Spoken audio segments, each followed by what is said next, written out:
good afternoon, good evening, as the case may be, good morning na rin sa iba't ibang panig ng mundo. Siyempre po, ito pong ating programa ay naririnig sa iba't ibang panig ng mundo. So again, thank you for joining us dyan sa gitnang silangan. Malakas na malakas po tayo dyan. Ganyan din sa Qatar, sa Dubai, sa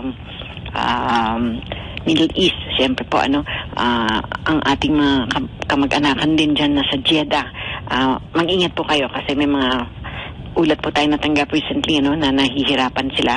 So hopefully makatulong po tayo. Just keep on sending yung talagang again yung mga pangangailangan. Nandito po ang ating programa to just really help you.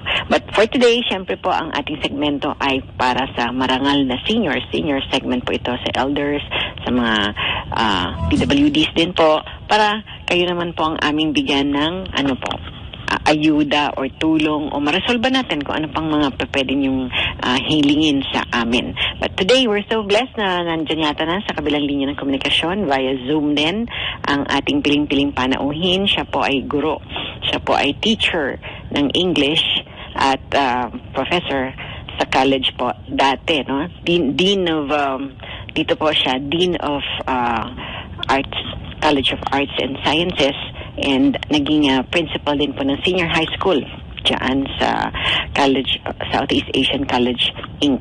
At ngayon, malaman natin sa kanya kung anong pwede niya ibahagi sa atin ng mga naging experience niya, Kasi we want to know ang English, kasi alam naman natin yan po ang universal language, di po ba? So, ang sinasabi natin, ito pong English ay napakalinaw anywhere we go. Tuwan-tuwa sa atin ng mga iba't ibang stanghero, iba't ibang mga foreign employers kasi madali na tayong maintindihan. Yung bang agad-agad gusto nilang piliin ng Pilipino kasi nga ang daling makipag-communicate, mahusay at mabilis ang pick-up. So tayo ay natutuwa dyan dahil mabilis tayo makakuha tuloy ng trabaho just for that. But ang ating panauhin, malaman natin sa kanya kung ito pa rin po ba ang matatawag nating universal language, itong English. So can we welcome to our program, andyan na ba sa kabilang linya, Engineer Jeric, si Professor AMABEL Capistrano. Hello po. Good afternoon, Professor AMABEL. Yes. Ayan, pasensya na po. Yes, good afternoon. Alright. Medyo may difficulty. Ayan, somehow yung itong high technology pero minsan lintek. Hindi, biro lang. Just to break the ice. Good afternoon. Good afternoon po. Ayan, we were saying... Good afternoon. We were saying kanina... I just came in. Opo. Yeah. Can you hear me all right? Yes, I can. Very loud and clear. Ayan. Kasi kanina nga po ating sinasabi dahil tayong mga Pinoy, gusto tayo ng mga iba't ibang mga estranghero, mga foreigner, lalo na pagdating sa mga employers different parts of the world, dahil ang bilis, ang galing daw natin makaintindi ng mga sinasabi nila. Kasi Inglesero daw tayo. Kaya, exactly. Oo, diba? So, ang nakakatuwa po, sabi nga nung araw wanna buy watch, Joe? Maski na sa Ermita, ang galing ng mga Pilipino. Napapabili tuloy yung mga foreigner, ng mga turista. O sige, marunong mag-English. Lalapit tuloy dun sa Pinoy, imbis sa Bangladeshi, sa Pakistani. So, ang tanong pong susunod, Professor Capistrano, ngayon po, bago natin tuloy-tuloy ito, saan na po kayo nagtuturo? Kasi I already mentioned, dati po kayong Dean of the College of Arts and Sciences at saka naging principal po kayo ng senior high dyan sa Southeast Asian College. SASI, yes. SASI. So saan na po kayo ngayon? Thank you. Professor? I'm currently teaching at the Pamantasan ng Lungsod ng Marikina. Alright. Okay. Galing. Yes, so, I'm handling the English majors of PLMAR, yes. But with the advent of kasi na nga po, nasa pandemya na tayo ngayon, nag-iba. The new normal, this will never be the same again, sabi nga nila. Ano po yung description? Can you describe, ano po yung pagbabago? In as far as ngayon, nandiyan kayo sa PLM. Pagtuturo ng English. Go ahead. Actually, we try as much as we can, kami mga professors, we try as much as we can in my case, I try as much as I can to reach out to the students so that there will at least be a semblance of the classroom setting that they had been used to. Alright. So I'm making full use of the messenger of our class GCs so that I can personally address their questions if they have some matters to clarify about our course, about the lessons. So that is to make up for the lack of human interaction. Which we have in the classroom setting. Right. Can you say, Professor Amabel, na it's parang challenging talaga? Kasi this is not the usual setup. Saan kayo nagkakaroon difficulty? Yeah. Opo. It's not really challenging. It's very challenging. Okay. Not only on the part of the learners, right, but also on the part of the professors. Yes, because it's really something new. But there really is no problem if the students, because they know that they are enrolled, right, so they at least equip themselves with the necessary gadgets. Kung walang computer, yes. If they have no computer, they can actually use their Android phones. So may mga ulit po kasi tayo, Professor Amabel, in the past, I've received different complaints, na sabi nyo nga, very challenging. And the part of the students, sinasabi nila, naku, Miss Lolly, napakadami ng binibigay sa aming assignments, mga modules. Doon sa pagka nakaharap ka sa teacher, hindi mo maintindihan yan yung dating setup. Tapos ngayon pang via, virtual or Zoom or whatever platform. Paano po yan? How do you address that? That is exactly the reason. Yan ang ginagawa ko para hindi mahirapan ng mga students ko. Not only with their data, kasi hindi naman lahat may Wi-Fi. Alright. So, I just give them in the course lessons in our class, official class page. Nandun na lahat, pero I don't usually use links to give the lessons to my students. Why? Eksakto ko nang binibigay yung PDF in PDF form, both sa PDF form at saka sa PowerPoint. Para hindi na sila nahihirapan. Right. So yung may mga gadgets na hindi makakapag PDF or makikita pa rin nila sa PowerPoint. Right. Eksakto, hindi ako nagbibigay ng link para hindi magastos on the part of my students. Ayan, I make sure that I give the exact lessons only. Right, yung exacto justifiable lesson. Eksakto lang. I hope a lot of people or a lot of from Dex actually, I hope they're listening, kasi sila they're swamping with voluminous modules. Talagang hindi na makaugaga daw yung mga bata. And then depressed din, sabi ng yung mga parents na kausap ko, naku, Miss Lolly. Yung mga parents. Yes, kasi hindi nila kain ka na, anak. Mamaya na, mami, sasabihin ng isang anak. May module pa. Yes, sunod-sunod. Sabi niya parang mas ngayon, mas stressful. Ang mas gusto na lang nila yung dati, labas sila, naka-uniform, and then they can interact, and they can ask the teacher any minute, anytime they please. Yes. So ngayon, wow, hindi mo basta agad matanong. Paano ba to, Professor Amabel? Agad-agad kayang nandun kayo or something? Kung may, if a question props up, nandun ba agad-agad kayo? Are you like, how is it po? Can you describe paano? Ako 24/7 open ang messenger ko for my students, and I let them know. Wow. They know that for the whole year of last year na tayo ay nasa online modality of learning. 24/7 ang cellphone ko, ang messenger ko to address any problems that my students might be having. Right. Kasi alam nila yan Opo. Yes. Dahil hindi naman lahat ng estudyante talagang, katulad ko, ang bagal ko sa mga link eh. Ako nga, journalist na nga kami, nandito kami sa pamamahayag. Pag pindot kong gano'n, naku, nawala yung binigay ni Professor Amabel sa ano ba ito? Kawawa. Kawawa ang mga bata. Opo. And kawawa ang mga bata kung ibibigay mong na assignment ay yung buong link. Right. Has to be specific. I just get the exact. Only the exact need or lessons that they have.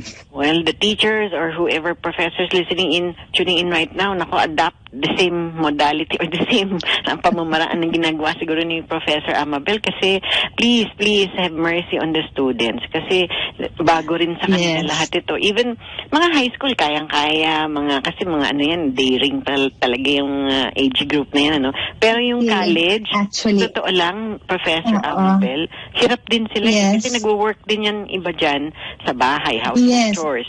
Or syempre may daing responsibility. Not only that, talagang a lot of my students are working students. Right, yun pa. They are call center agents, ganon. And then, nakakain pa ng time nila yung pagtulong sa paggawa ng modules ng mga younger brothers and sisters nila. Exactly. Kung 4 o 3 yung siblings. Ate, tulungan mo ako ito, hindi ko maintindihan to. So, in addition to that, meron pang utos si Daddy, may utos pa si Mommy. Parang, wow. Parang sabi kasi ng isang estudyante, ayoko na, sabi niya. Parang give up. Now, sabi ko, yan nga kasi ngayon, you have to adapt. So, very clearly, ang linaw po na sinasabi nyo, no? How, paano yung grading system? Do you give allowance naman? Kasi ito nga yung mga compromises. Talagang sa grading system, we've been very, very, very understanding of the students' plights, especially in Marikina. Talagang nakaranas sila nung baha at bagyo. Ako, iba pa yan. So, yeah. We really had to delay lahat sila. Right. Yes. Pag-aaral, pagsasubmit ng mga pinapasubmit nyo.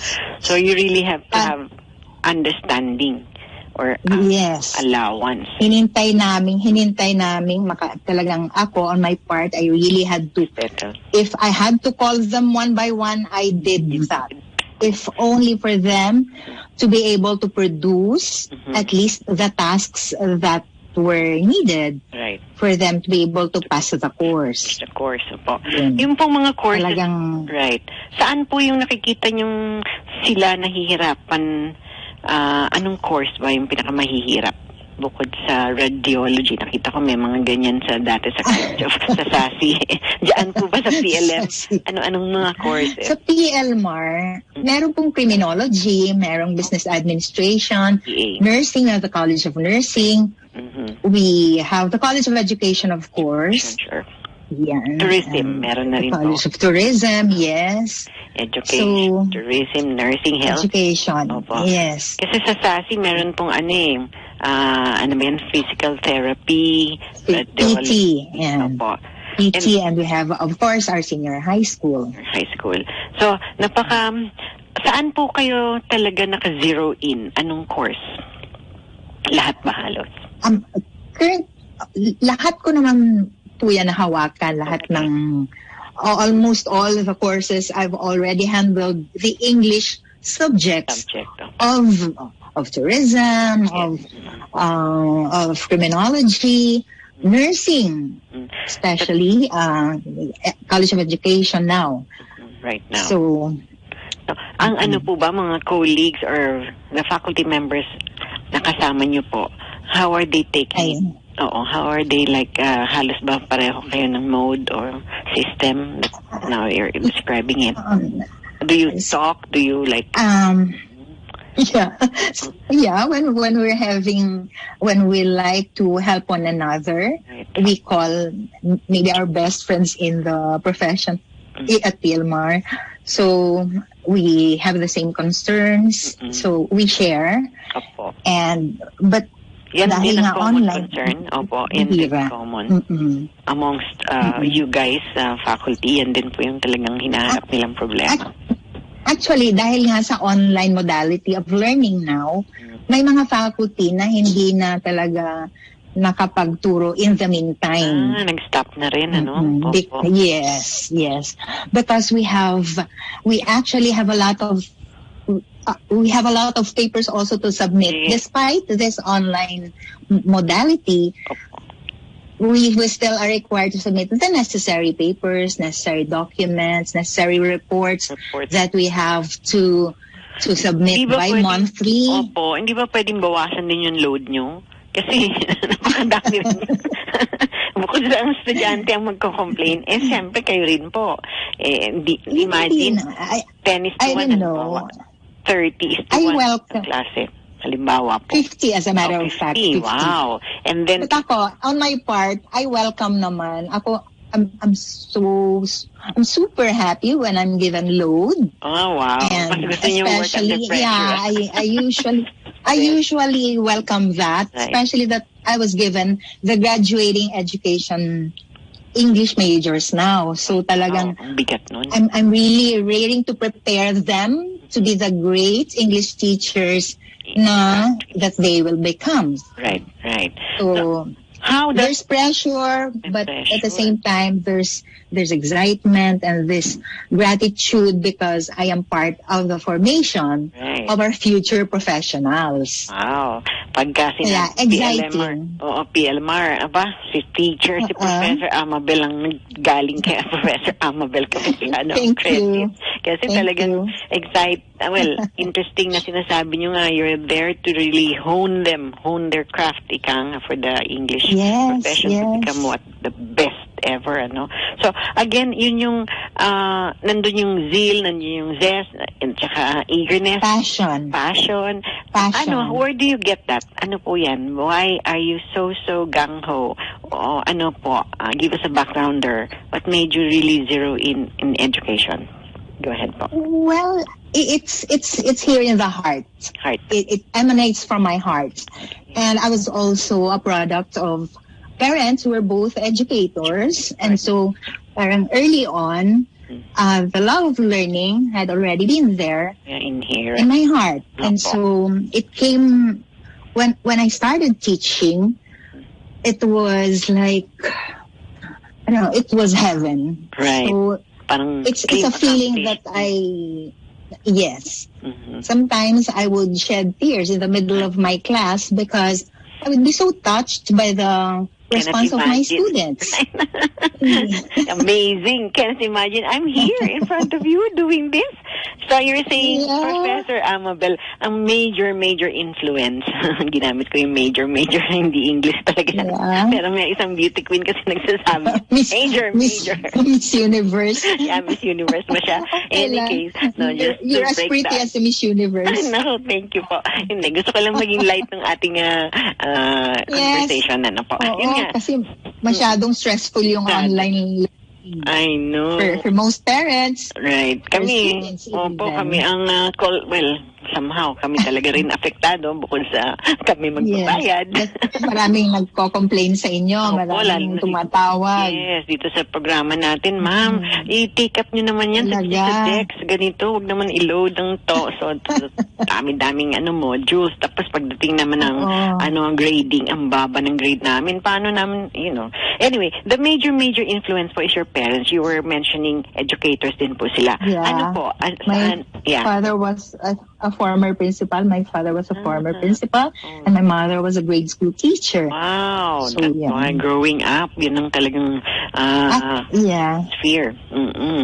So, like when you're up to it, alam nyo na kung meron na agad kayo in your mindset, ito rin yung kukunin kong course o ito. Actually, I'm a frustrated journalist. Really now? Nako, don't be. Ang dali pong maging journalist ngayon. Nakita mo naman ng social media ngayon. They can say anything. Freedom of expression. Yeah. They can say anything. True or untrue. Gosh. Akala ko sabi ko nga dati, naku, dapat hindi na ako nag-4-year course.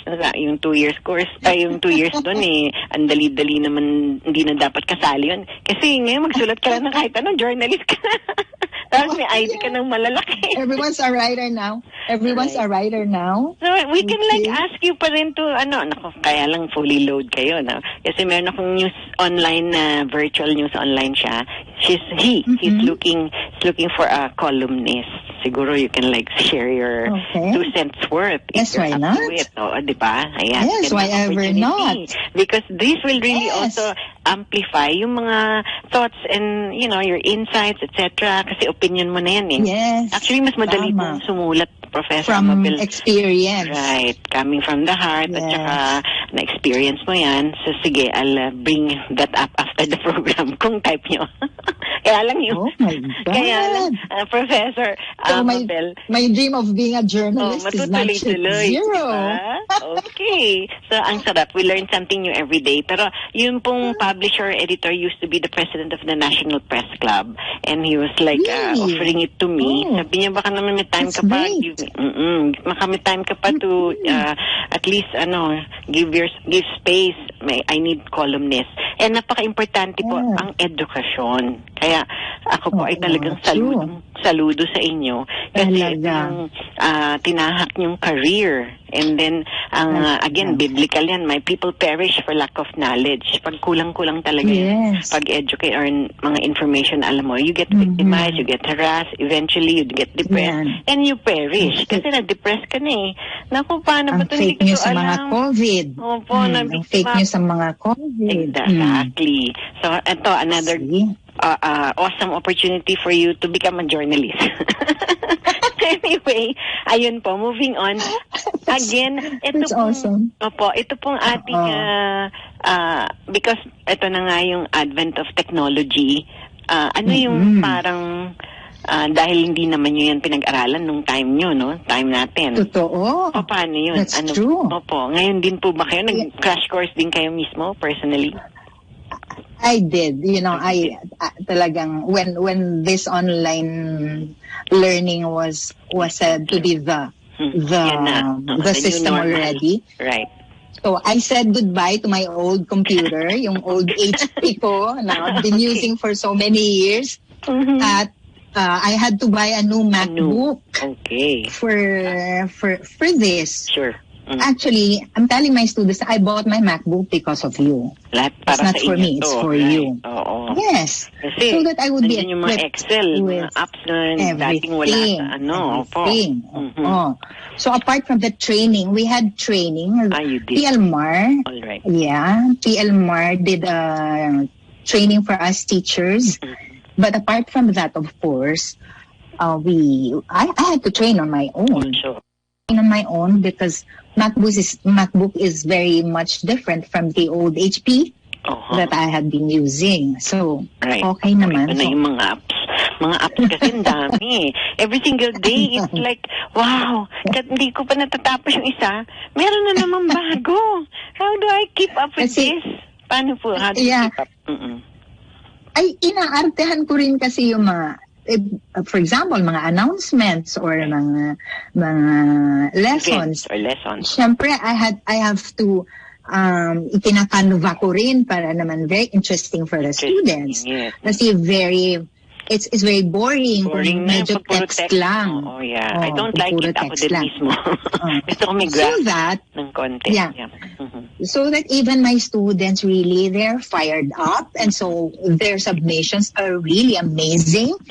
They're awesome. I'm so fulfilled that they are, even despite despite the pandemic, they really put their best in their academic tasks. At saka, siguro give some parang a pat on the back para pag nakita yung nag-effort talaga sila, remember. Kasi it takes time, Professor, like ngayon, nakaharap ako sa computer, madaming nagpa-pop up madidistract ka. Ito naman yung estudyante. Imbis na yung assignment ang uunahin, naku, teka muna, may sumasaya. May teleradyo ng mga Korean, whatever. Or magfe-Facebook. Sasagutin sa Facebook yung friends. Una, sabay-sabay. Do you experience that too, kayo, sa inyo? Sa yung, when you're like designing a graph or preparing for your modules, biglang may magpa-pop up. and sa computer, sa Mac. Yes. Oo. But I really dismiss it right away so that I can focus. Oo.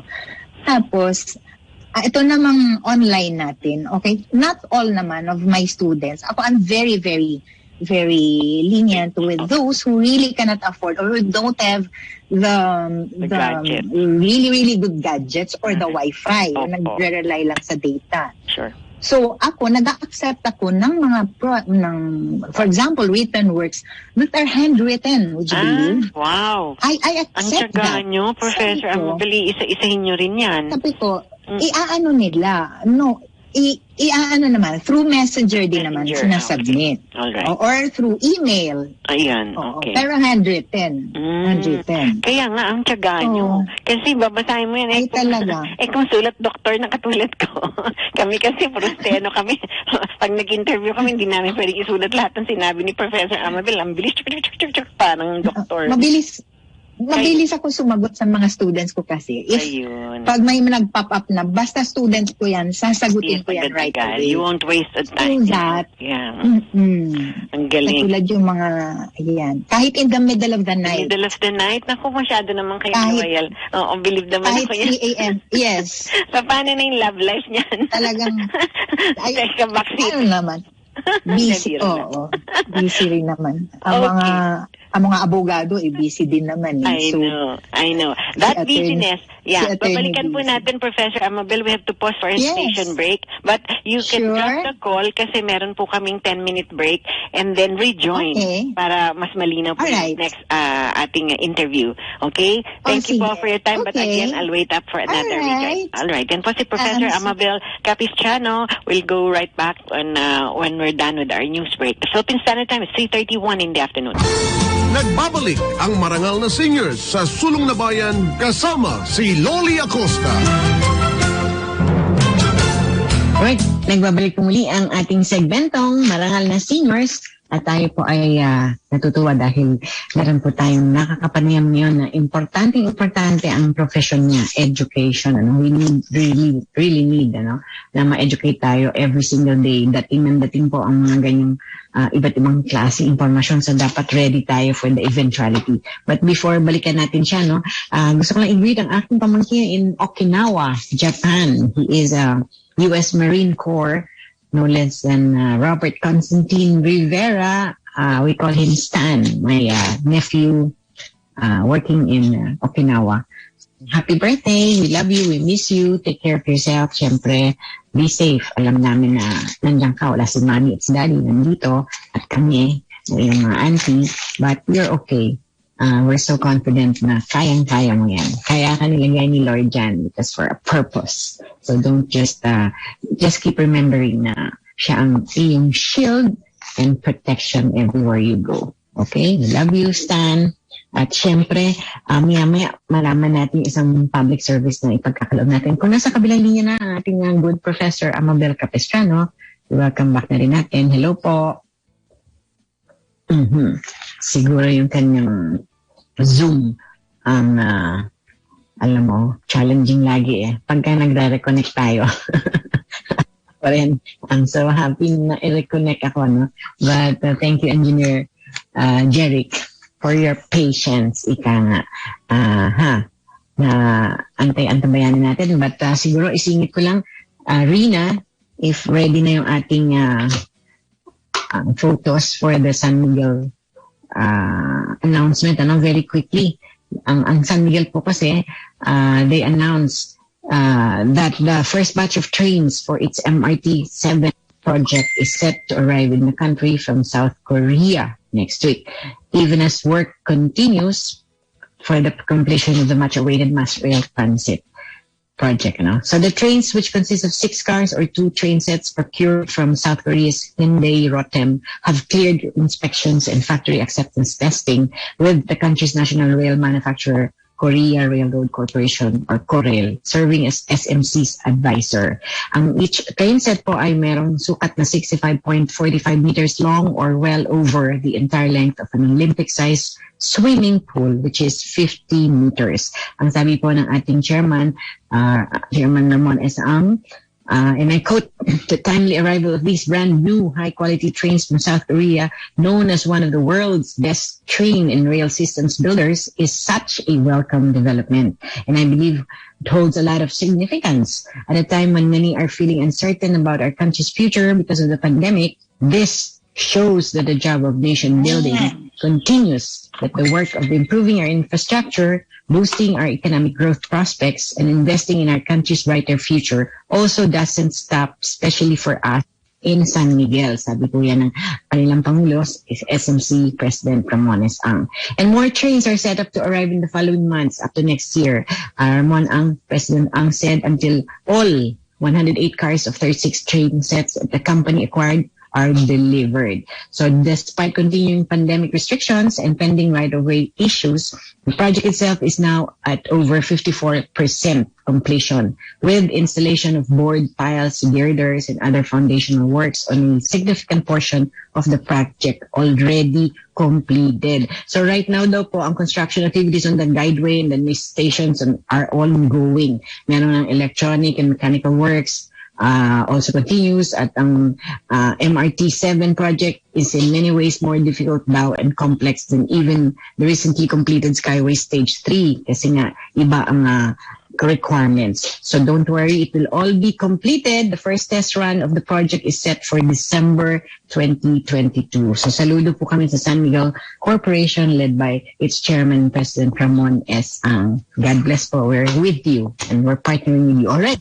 balikan na natin at kulang na ating minuto. Napakabilis ng oras. Ang ating professor, no less than Professor AMABEL Capistrano. Yes. Busy. Ano po yung... Good afternoon again. Ayan, welcome back muli.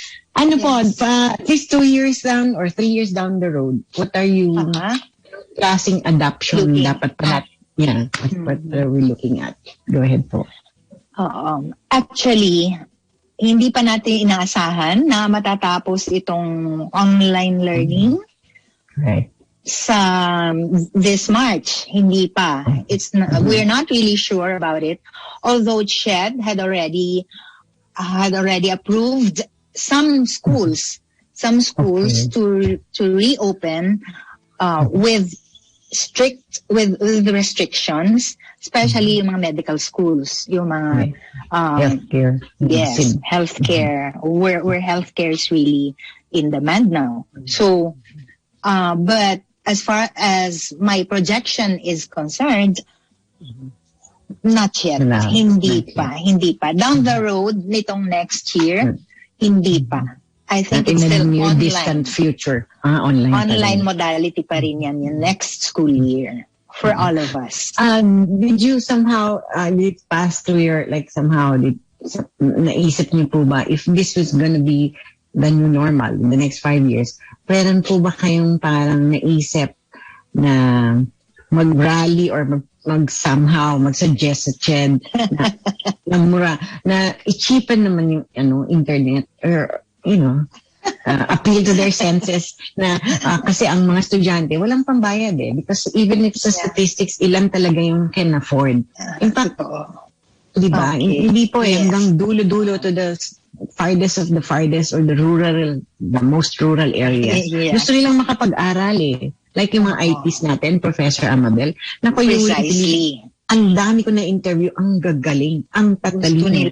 Pero walang access at walang pambayad sa internet. Yes, these are gems that need polishing. Yung mga batang talagang gustong mag-aral in the outskirts of the provinces. Ganyan. Okay.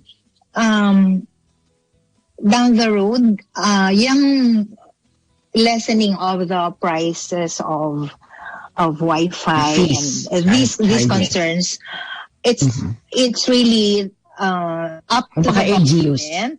LGUs na, no? The government, and if LGUs naman are very, very concerned now about the plight, of their constituents. So I hope that they are really doing their best in making it possible that education will really reach the poorest of the poor, the farthest, the remotest of places in the Philippines. in their own places of constituency.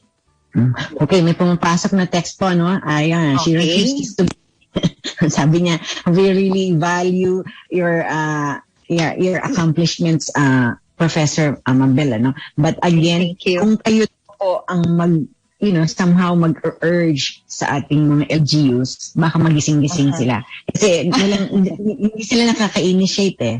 I think that's what she's saying.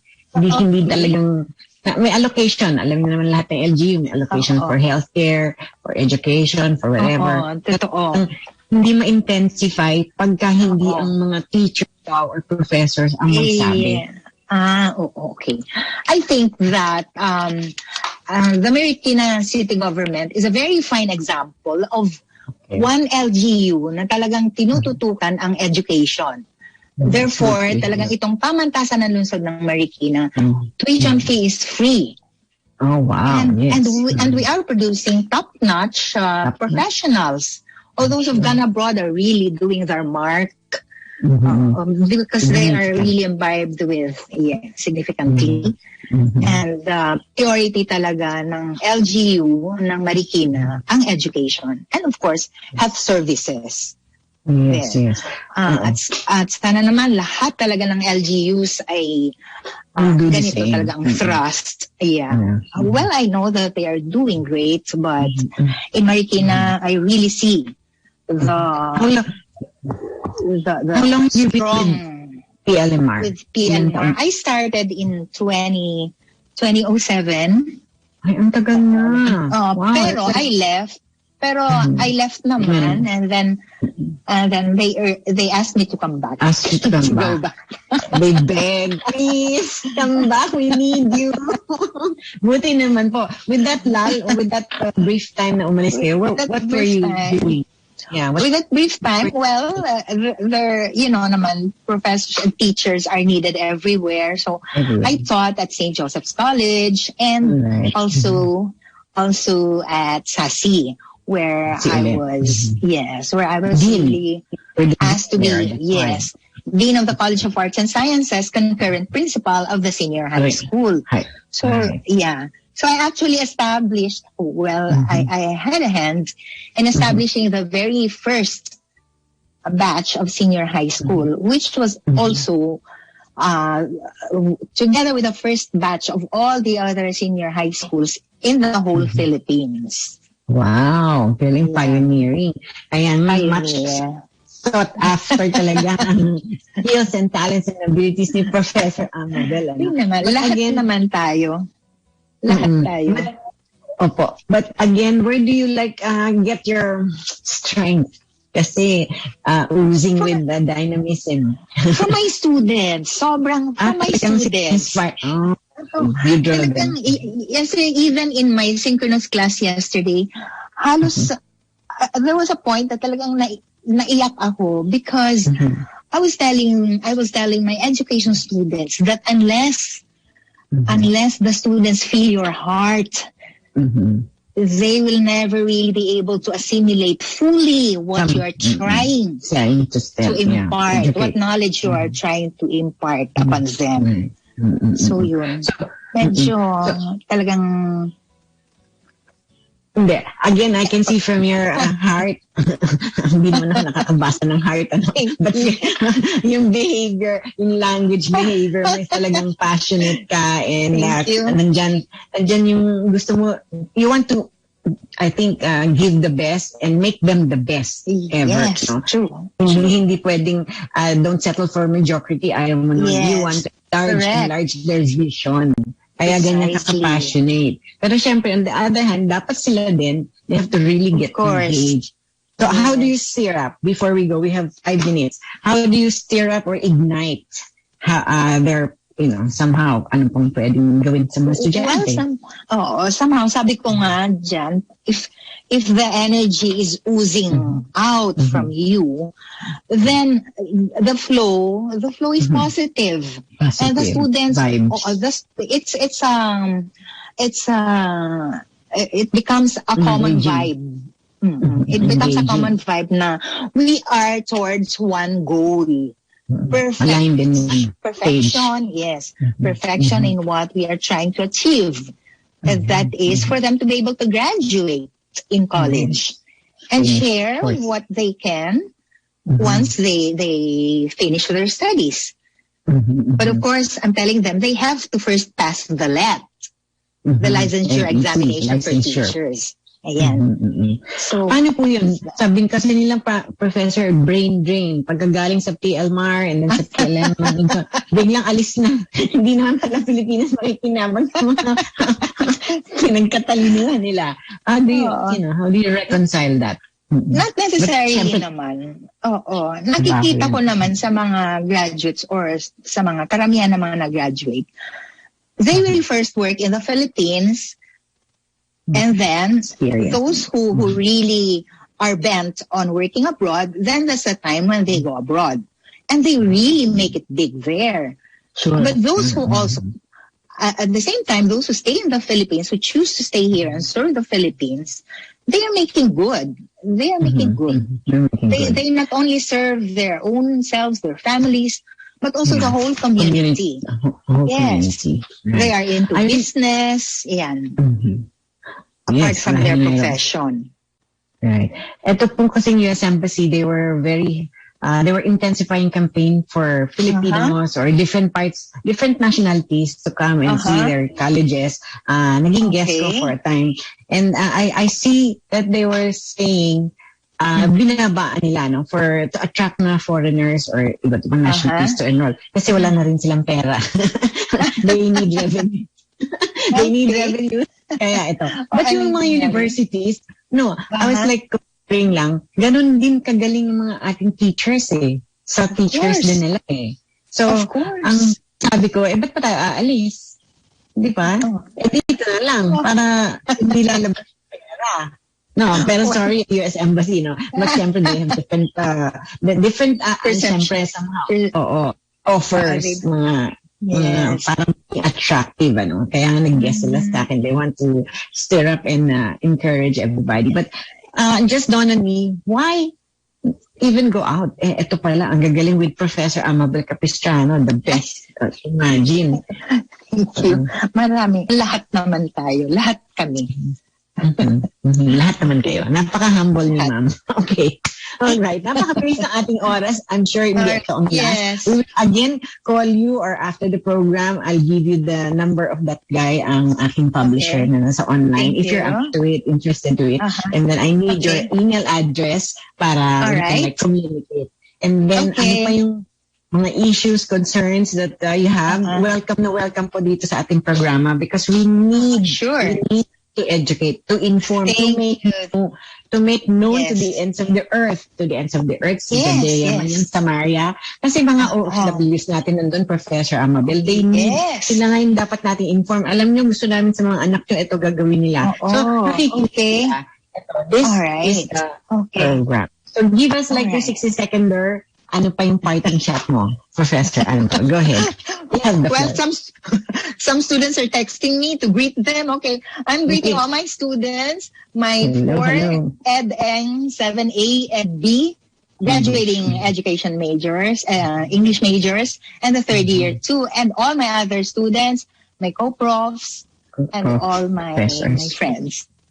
Thank you for this wonderful opportunity, and I hope that education will still be the point, the only point for progress in our country and in the whole world, as a matter of fact. I agree. 100%.